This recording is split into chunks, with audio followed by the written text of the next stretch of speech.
नमस्कार, आदाब, जय भीम, सत श्री अकाल। मैं हूँ माजिद सिद्दीकी और आप देख रहे हैं focus Hindustan news channel.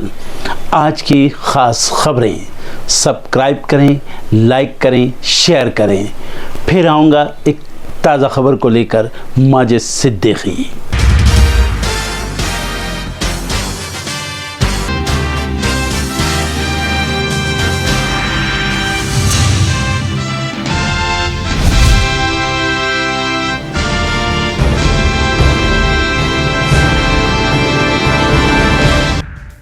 Srila Prabhupada ji की 150वीं वर्षगांठ पीएम मोदी आज दोपहर भारत मंडपम कार्यक्रम में पहुंचेंगे।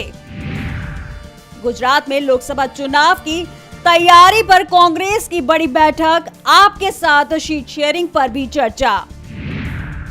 बीजेपी से लोकसभा की 4 सीटों का ऑफर, हमारी 12 पर तैयारी। अलायंस पर आरएलडी ने खोल दिए अपने पत्ते। आज दोपहर 3 बजे रायगढ़ प्रवेश करेगी राहुल की न्याय यात्रा। 2 दिन यात्रा विराम के बाद 11 से फिर होगी शुरू। झारखंड में आज हो सकता है कैबिनेट का विस्तार, राज्य को वित्त मंत्री की तलाश। मार्च तक चलेगा बजट सत्र। राजस्थान में सरकार खोलेगी पिटारा, आज भजनलाल सरकार का लेखानुदान बजट, किसान युवाओं का रखा जाएगा ध्यान। लोकसभा चुनाव से पहले साउथ का कनेक्शन, आज राजधानी दिल्ली में केरल सीएम विजयन करेंगे विरोध प्रदर्शन। दक्षिण में दम दिखाने की कोशिश में बीजेपी, विपक्षी पार्टी का आरोप, एलडीएफ सरकार की नीतियों से पिछड़ा केरल, आज पार्टी करेगी प्रदर्शन। किसानों की महापंचायत, आज दिल्ली मार्च को लेकर होगी चर्चा। नोएडा ग्रेडों में धारा 144 लागू। पहाड़ों पर बर्फबारी और शीतलहर का डबल अटैक, दिल्ली में भी ठिठुरन वाली ठंड। भारत को अमेरिका के नेतृत्व पर भरोसा नहीं, तभी रूस को चुन रहा। निक्की हेली ने बाइडेन पर कसा तंज। अमेरिका में भारतीय छात्रों की मौत का रहस्य गहराया, जांच एजेंसियों ने समीर कामत मामले में किया अलग खुलासा। पाकिस्तान में आर्थिक तंगी से जूझ रहे 12.85 करोड़ मतदाता आज चुनेंगे नई सरकार। 3 पार्टियों के बीच महामुकाबला। जॉर्डन हमले का बदला ले रहे यूएस, ईरान समर्थक कताइब हिजबुल्लाह के कमांडर को अमेरिकी सेना ने किया ढेर। यूक्रेन और इजराइल के लिए बुरी खबर, यूएस सीनेट ने 118 अरब डॉलर के पैकेज पर लगाई ब्रेक। भारत में 100 अरब डॉलर का निवेश कर सकते हैं कुछ यूरोपीय देश, 10 लाख नई नौकरियां पैदा होने का अनुमान।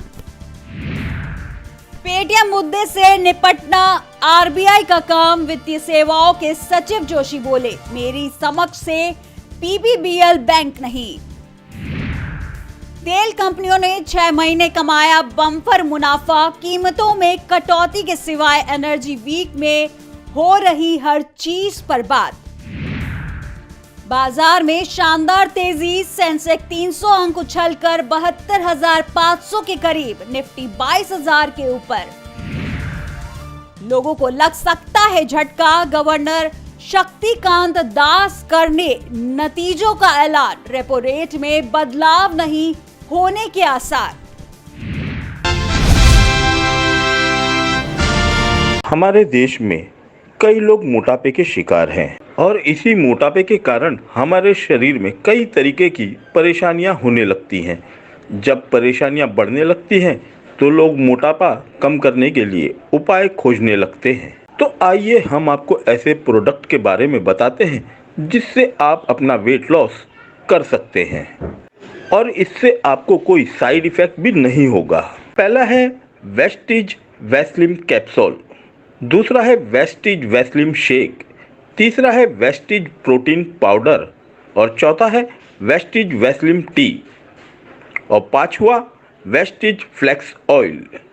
इन प्रोडक्ट से आप अपना मोटापा आसानी से कम कर सकते हैं और अधिक जानकारी के लिए संपर्क करें एमए माजिद सिद्दीकी से फ़ोन नंबर है 9821715384, 9321715384।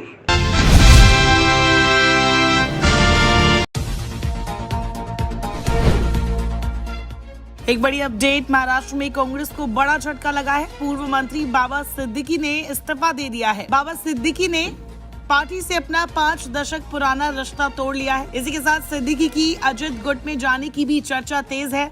बता दें, इससे पहले मिलिंद देवड़ा ने भी पार्टी से इस्तीफा दे दिया था। इस बीच बाबा सिद्दीकी ने ट्विटर पर लिखा, मैं एक युवा किशोर के रूप में भारतीय राष्ट्रीय कांग्रेस पार्टी में शामिल हुआ और ये 48 वर्षों तक चलने वाली एक महत्वपूर्ण यात्रा रही। आज मैं भारतीय राष्ट्रीय कांग्रेस पार्टी की प्राथमिक सदस्यता से इस्तीफा देता हूँ, तत्काल प्रभाव से। ऐसा बहुत कुछ है जिसे मैं व्यक्त करना चाहता हूँ, लेकिन जैसा कि कहा जाता है कि कुछ चीजें अनकही ही रहे तो बेहतर है।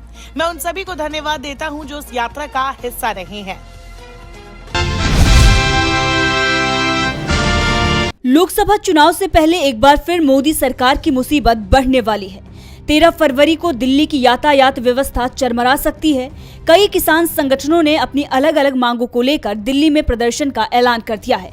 किसान संगठन अपनी मांगों के समर्थन में 13 फरवरी को दिल्ली पहुंचेंगे और जंतर मंतर पर प्रदर्शन करेंगे। किसानों ने अपने धरने प्रदर्शन की तैयारियां तेज कर दी हैं। भारतीय किसान नौजवान यूनियन ने सोनीपत जिले के खरखौदा में ट्रैक्टर मार्च निकाला है। किसानों का कहना है कि 13 फरवरी तक अगर उनकी मांगें नहीं मानी गई तो वो दिल्ली की तरफ कूच करेंगे। किसान संगठनों का ये भी कहना है कि किसान आंदोलन के दौरान सरकार की तरफ से मानी गई मांगों को आज तक पूरा नहीं किया गया और इन मांगों को पूरा करवाने के लिए किसान संगठन दिल्ली कूच करने की तैयारी में है।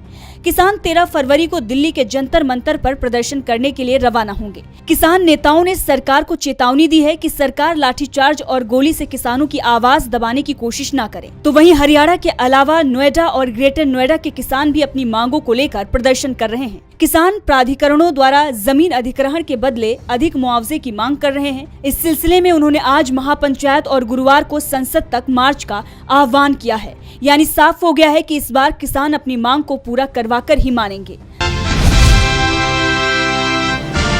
ईवीएम से हो रहे चुनाव की निष्पक्षता पर विपक्ष लंबे समय से सवाल उठा रहा है। खासकर पिछले विधानसभा चुनावों के बाद ईवीएम को हटाने की मुहिम तेज हो चुकी है। दावा तो यहां तक कर दिया गया है कि अगर ईवीएम हटाकर बैलेट पेपर से चुनाव कराया जाए तो मोदी सरकार की लोकप्रियता की हकीकत सबके सामने आ जाएगी।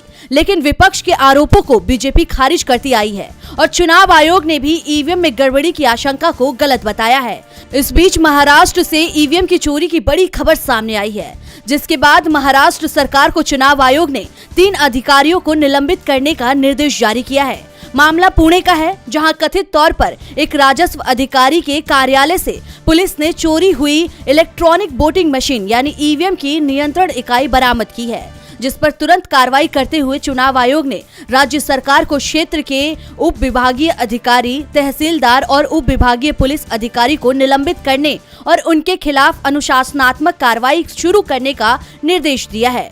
फिलहाल मामले में 2 लोगों की गिरफ्तारी भी हो चुकी है। दरअसल 3 फरवरी को सासवड़ के तहसीलदार के कार्यालय से ईवीएम की नियंत्रण इकाई और कुछ सामग्री की चोरी हुई थी, जिसके बाद ईवीएम में गड़बड़ी के आरोप और तेज हो गए। आपको बता दें कि महाराष्ट्र में बीजेपी के नेतृत्व में एनडीए की सरकार है और ईवीएम के साथ हुई छेड़छाड़ को लेकर विपक्ष हमलावर है। इससे पहले गोवा में ईवीएम गड़बड़ी के सबूत मिले थे।